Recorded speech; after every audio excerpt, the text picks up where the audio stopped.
Heyo, my Planet Coaster friends, Johnny5 Alive here, and welcome back to another Channel 5 Gaming Planet Coaster contest. This is the Centerpiece Scenery Contest, also known as Weenies. So, this one is brought to you by the one and only Floss. She has created this wonderful volcano here, and we're going to be using that as the example in this video.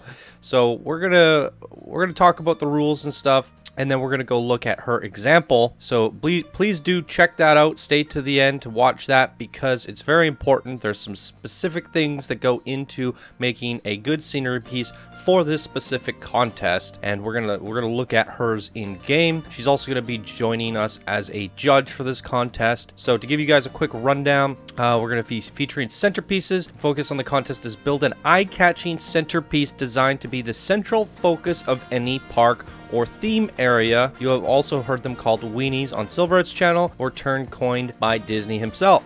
So the scenery item can be whatever you wish and should include plenty of special effects such as fireworks, water displays, and or light shows in order to attract guests and keep the scenery rating high. We're going to be launching this today as the time of the video comes out until September 28th. That gives everybody 2 weeks.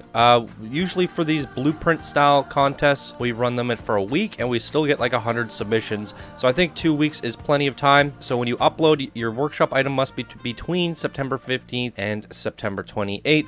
It's going to be a 4K blueprint, so one single 4K blueprint that you plop down in the center of your park, and you may not use coasters or rides. You can use the tracks if you feel like they're going to help your, use them as some sort of decorative way, but you cannot have running stations of any type.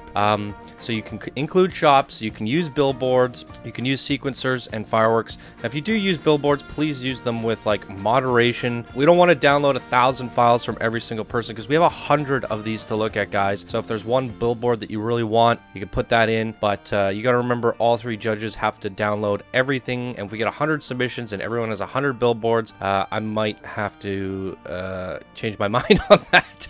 So just use billboards with moderation. There you go. That shouldn't be the focus. Billboards is not going to earn you artistry points, guys. Billboards, in fact, will probably ding, unless you use them in a clever way of some sort. I don't feel like billboards will give you guys any good points towards artistry, because putting down a billboard and slapping an image on it from Google or something that you've made, it's not artistic in the Planet Coaster sense. I don't suggest using them at all. You should be focusing on your piece count. Where it's going to earn you points. I mean, you can have shops in here as well, and Floss has shops, so you can have a shops in there if you want, and we'll talk about that in a second. The focus should be using sequencers, fireworks, and special effects like fire and lasers and stuff like that. You cannot use existing blueprints because this is a 4K blueprint. You shouldn't be adding in other people's stuff to your blueprints, because that's a blueprint within a blueprint, and that's just cheating. Judges may not participate in the contest. So for our judging, we have 5 points for presence. How does your centerpiece stand out and do its job? Can you see it from the center, like anywhere in the park? Is it a centerpiece? You should be able to be, if it's in the center of the park, you should be able to stand anywhere in your park and go, wow, there it is over there. Let's go check that out. Or an area, so it could be a sci-fi area or whatever. Artistry is 10 points, and like I said, if you're using tons of billboards, I'm gonna give you a low artistry score, and so probably the other judges will as well. Special effects, 5 points is pretty huge considering there's only 20 points total. Well, technically 23, but that's from 3 judges, so that adds up to a total of 15 points. So if you don't have special effects at all, you probably won't win this contest. But it's how magnificent was your special effects. You don't necessarily have to use fireworks. You could have water, lights, sounds, all sorts of things. So fireworks, it doesn't have to be a fireworks show. Now, if you just had a fireworks show and nothing else, we're gonna have to decide, was that a magnificent enough to earn 5 points? So it'll be very interesting to see what people do. And then usability, and we're going to show you this in game in just a second. This is very important. Did you place an activator switch for your centerpiece that was easy to find? That is very important because you can have your sequencer running and triggering every hour. It can trigger at midnight. We don't want to sit there and fast forward and figure out how does this thing turn on. There should be a little room or a box or something that says click me and press play, and that's going to activate your whole thing and we get to sit back and watch it. So that is very important, and it's 3 points from all judges. Essentially, not having that could cost you 9 points, which means you could actually technically lose the contest even though you had the most artistically impressive creation. So, talking more about what kind of centerpieces you could do, Floss did a volcano, and we're going to look at that in a second. You could do a Disney castle, you could do a giant Hulk statue, you could do, I don't know, a Gulpy centerpiece, you could, whatever you think of that would be fitting for the center of a park. It could be a mothership for a sci-fi area. You know, whatever you think is a very prominent centerpiece to your park, and then have some sort of firework display or special effects on top of it. I think castles work really great. Sci-fi structures, you know, beautiful nature pieces. It could be like a giant garden with a hedge maze, and it has a big tree of life in the center, and you know, all that kind of stuff. So you can, you know, it could be something Western, a gigantic windmill of some sort, steampunk and steam powered or something like that. And yeah, so there's tons of different ideas you can come up with. I'm not going to limit your creativity here. Whatever you think makes a really cool centerpiece, you can do, and there you go. So let's jump into game and check out Floss's creation. So here we are looking at Floss's volcano. This is a look at it at daytime. It's a gigantic volcano with lava all over it, lots of little bubbles, very nice. And this is kind of in more of the terms of a nature centerpiece, and it would fit perfectly for a tropical park. So think of your theme, guys. Think about, you know, where's this going to fit? What kind of park does it fit in? Make it somewhat like sensible. So inside we have some shops. She has a little shopping district. I didn't sink it in quite low enough, but that's okay.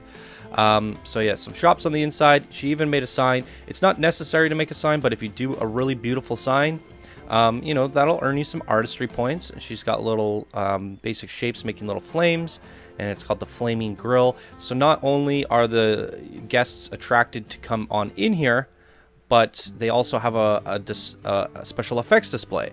So I'll show you guys here, and this is where the utility becomes really important. As you can see here, there's a little thing that says activate, then stand back, and there's a guy here. All of her sequencers, by default, they trigger every hour on this centerpiece, and these are all of them, and they just kind of do their thing if I don't push this button. But now I have, and this is important, guys, it's not a part of the centerpiece. It's a separate building, it's a separate object, and I could click it. I don't have to edit the building, I don't have to do anything, I just click it, and then I hit play. So standing back, we're gonna hit play, and here it goes. Look at that, beautiful. And then the lava starts going down the sides. She's activated fire switches or lights, I believe, and fire comes down, and then flames start bursting out at the bottom, and it's a beautiful fireworks show, and the whole volcano lights up. And if you have paths around the whole centerpiece, guests are going to stop, and they're going to stand here, and they're going to look up at the amazing fireworks show, and then after it ends, they're going to walk on in to the Flaming Grill and get some food. And then an hour later, it's going to trigger again. And there it goes. So this is just constantly running in the middle of their park, day, night, every hour. It's going to go off and do this magnificent fireworks show. And look at it. It glows from this. If I was over here at the park, I'd be like, what's going on over there? And I would make my way to the Volcano Flaming Grill centerpiece. It's quite tall. It has a presence no matter where I am in the park. Depending on how I've done my landscaping, it's still tall enough, big enough, and has enough of a presence for me to notice it from any location. So this is a really good example of a centerpiece, everybody. And I do want to show you how she's intended it to be built, but we should be able to set this up quite easily because we're going to have, you know, possibly 100 of these, 50 of these. I don't know how many people are going to do this contest, but we're just going to be plopping them down one after another like we always do in these smaller contests. So we're not going to be doing any terraforming. We're not going to be doing any pathing. We're not setting up the shops. We're just going to use our imaginations. People will not be walking around for this one. So I want to show you guys Floss's workshop. So here it is, the erupting volcano. Links will be down in the description. Go check it out for yourself. Play around with it. See how she did the sequencers and that sort of thing. But her intended setup, as you can see here, is on water. She has pathing going around the volcano, around the outside, and then obviously a path going into it where the people walk in. So they come in, they walk around the path, and whenever the show starts, they're going to just stand there and look up at it. So you can kind of get an idea, but not setting up the pathing, not doing the terraforming. It's not necessary. As you saw, it looked great in game with nothing around it and no people. So that's how we're going to be looking at them. So keep that in mind. If pathing is a must-have for you, if terrain work is a must-have for you, if all that stuff, and we're not going to end up doing it, it's not going to look the way you intended it to look. So try to keep it somewhat simplified, guys. Just try and make something a beautiful centerpiece, and try and add some special effects to it. Pretty simple. So there you go, everybody. That is the centerpiece scenery contest. I do not have a thumbnail yet, but if you're watching this video, I've probably figured it out by then. The link to this rules page will be in Discord pinned, and then we'll soon have a submission form attached to it, so you can come in the next few days. If you happen to finish, there will be a submission form, so check back in for that, and hope everybody has fun with this one, and good luck to all the contestants. So thank you guys so much for watching, and I'll see you guys in the next video. Bye now.